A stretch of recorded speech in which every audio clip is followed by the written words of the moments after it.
are you? Good. I was waiting for you to make your appearance. Our solicitor will not be here tonight. He had a previous engagement before this meeting was called. We will ask for people to try to keep from talking in the gallery so that we can all hear. There will be an appropriate time to address council. So I'd like to call the meeting to order at 6:07. And Mr. Dallas, would you read? I pledge allegiance to the flag of the United States of America and to the republic for which it stands, one nation, under God, indivisible, with liberty and justice for all. Preliminary announcements. Roll call. Mr. Ballas. Here. Mr. Shields. Here. Mr. Bodeghian. Here. Mr. Brennan. Here. Mr. Faulk. Here. Mr. Engel. Here. Mr. Wood. Here. All present. We're going to break from the normal protocol in the meeting for public comment because we're going to move into some other parts of the meeting. We will come back to public comment. The reason for this meeting was originally to consider layoffs at the advice of our solicitor and our checkbook. For those of you who were here on January 15th at our regular council meeting, you would have known, and I don't know if it was reported in the newspaper, but our operating balance was $15,000. We can't hear you with all this static. Is there a way to turn the speakers What off? is that? Right here at the speaker right here. Microphone. You can just turn the speakers off. We can hear you better. Just run with the speaker loud. There you go.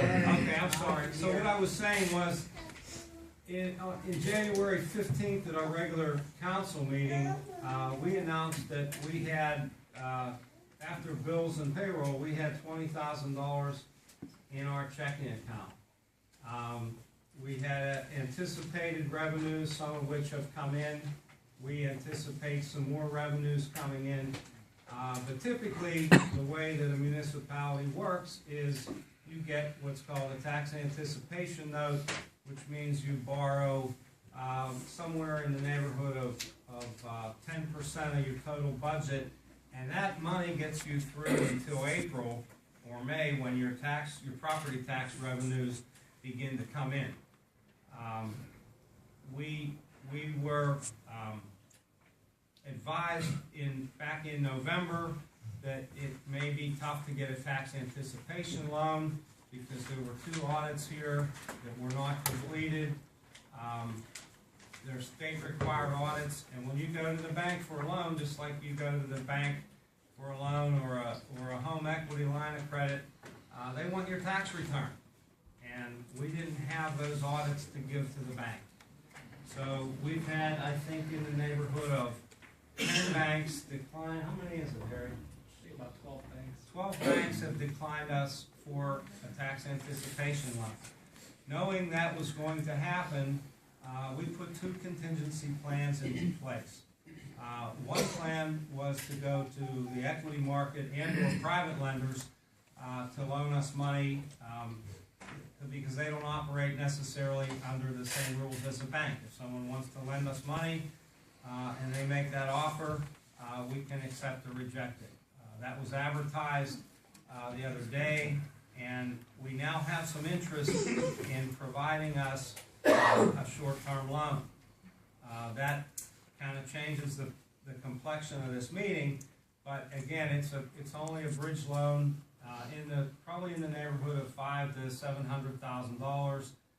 It buys us some time, hopefully, so that Plan B can work. And Plan B was to pass our tax ordinance, get our tax bills printed 2 months ahead of time, 2 months ahead of 2.5 months ahead of when they were printed last year, and then we began to start to call some of our bigger corporate taxpayers to see if they would agree to pay their taxes early. Some of them have begun to do that. So we should have our tax bills in-house on Monday and ready to mail.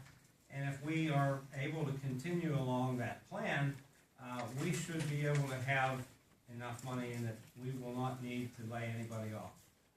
So, with that, I would, we're gonna, turn the meeting over to the mayor, because he has some things that he would like to say. Well,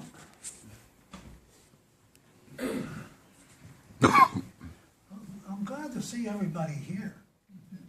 It shows you're concerned about your town. First thing, as I said a couple meetings ago now, the reason we're in this difficulty is because some despicable person who was the manager didn't make the necessary payments on the retirement funds and also make audits that was required for 2010-11. Thereby, we lost $360-some thousand in money from the regional assets, which comes from the county. $360,000, and then when you didn't make payments on certain other things, the man's a real, well, he's despicable. Let's just put it that way. He didn't do it. He should have done it. He should have been man enough to face up to the council and myself, who protected him all the way, all the time, because he was a good manager, until you find out that he didn't do his job. Therefore, this is the reason we're here. A budget was passed on December 31st. I kind of authored that budget, and everybody made their modifications, so on and so forth. And I felt with that budget on December 31st, that with a tax anticipation loan, or note, I should say, that we'll be okay, as long as, everybody pulls the wagon together. And that goes for, our tax collector too, because we see the weakness that we have right now because of what happened. We want our tax bills out early, very early, as soon as possible. Today we discussed it, and they said something about a tax package or something like that, and a computer, so on and so forth. And as Mr. Lloyd said, I'd be the first one to go down and buy a computer for her if the other one is so, outdated and outmoded. We want this package done, and we want everybody to get their tax bills early, because we are offering another couple percent for early taxpayers. This would help fill the gap. It's going to be a month or two before we get our payroll straight, which is, I want to commend Harry for doing a vigilant job. You've been doing a damn good job, as far as I'm concerned, Harry. And as you folks know, I'm a nebby person, so I like to look over everybody's shoulder to see what they're doing, whether I'm right or not wrong. And if I'm wrong, I'll admit I'm wrong. You just show me where we're wrong, that's all. Tonight, I think we realize, after much give and take, and over the past week or two, we have an opportunity now to get some money off of a lender. We couldn't get it off of the banks because of what the former manager did. We didn't have the proper paperwork because we didn't have the audits, which is needed to any bank. They want to see the audits from, is it 11 and 12, I believe. But we didn't have them because he didn't do them. I didn't know he didn't do them. I don't think council knew he didn't do them, but he should have done them. And we have to accept responsibility for not overseeing and looking over his shoulder at that time. And I'll be the first one to say I was in there virtually every day and saw what he was doing. That's why I backed him so much. I watched him, but I didn't watch him close enough, I guess, and neither did council. So what happened, and he suddenly resigned. He gave me a paper one day, on a Monday morning in June 17th, said, you know, that he decided to leave and so on and so forth. Handed me the paper at 4 o'clock. I threw it back at him and said, I don't accept this. I don't want this. I want you to do what you're supposed to do and be a manager. And he said, well, he's leaving, he's gonna notify council, blah, blah, blah, so on and so forth. So we're at this point where we are. We have a gap in our funding because of that. I want everybody to know that, because I pick the paper up and I see bits and pieces. The newspaper's saying, well, should we raise the taxes or shouldn't we raise the taxes?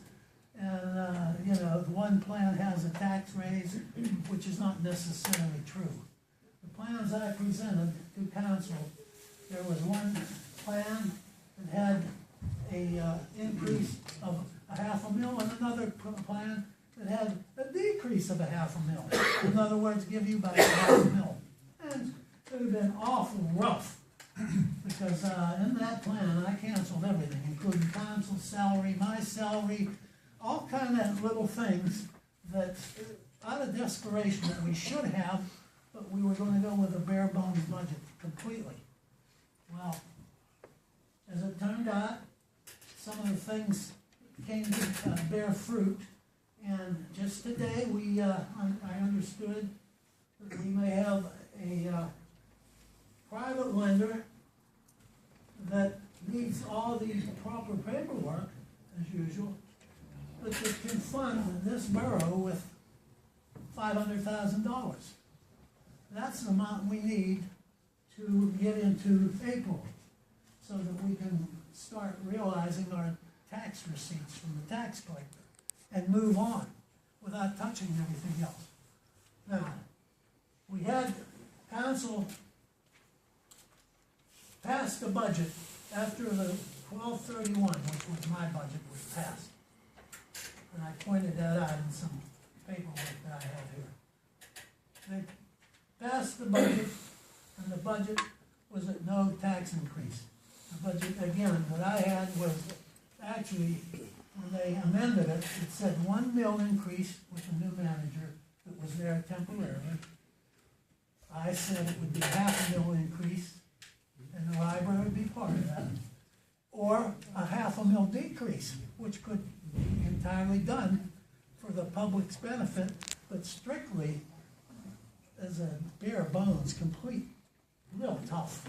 I mean, a situation we wouldn't, you know, as far as salt and all that, we were down to bare bones, and I'm afraid of what our salt is now.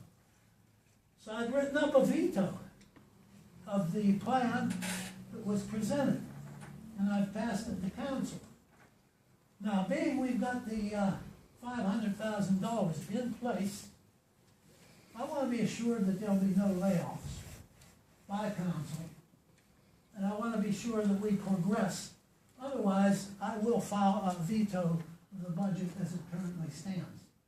And I'll tell you that now, there is no reason in the world that we cannot accept this $500,000, and we're strictly dealing with millage and the budget, nothing else. Please understand that, because you don't know, you know, what can happen in the future that would necessitate changes in government. So therefore, 9/11 a project that has been presented to us. I'm personally against it. I like our guys where they are. There's no question in my mind, we have the best dispatching service in the area, no doubt about it. But here again, too, an argument's meant to point out to me that there's a duplication of services. Yeah, it is a duplication of services. 9/11 is, you know, that's what they're there for, whereas we're paying people to do it. And I understand that. But to me, I don't see nobody losing a job. And with this $500,000, I'll say that to you, Mr. President, and to council, that there's no necessity for any layoffs for any workers or anybody in the borough. Adjustments maybe have to be made for certain things, but again, that is completely up to council. And council has the power. I don't. The council hires, fires, suspends. The mayor, he don't. You don't have the power. He's the charge of this guy right here. And also the police department, and also public safety to the max. And we have a lot of people here in the audience that I'm pleased to see, because I ain't seen them for a while. I'm glad to see that they're here to listen what the true story is in Munhall. We got the best damn town around, folks. We do. Look around you. We got the best. And there's a lot of things that need to be, fixed up. At the same time, that's what we're here for. You elect these people, you elect me. You know, if I'm new, or if anybody's not doing a good job, then let them know, and please let me know. Because, we'll face the future together.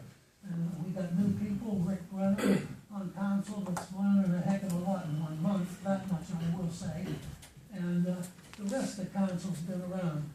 And with that, I'll just close my remarks with what I said, Mr. Chairman. And if there's any questions, again, I'll call it like I did the last meeting. If there's anybody that has any questions about my budget, or about the people, the budget was passed on December 31st without any increase, with a decrease, as a matter of fact, maybe a $500,000 increase. I said there's 3 budgets. I made them so that people would have a choice. And the chairman knows that. So with that, anybody wants to talk about it, I'm just a mayor, I'm not the council. So I'd be glad to discuss things. Thank you.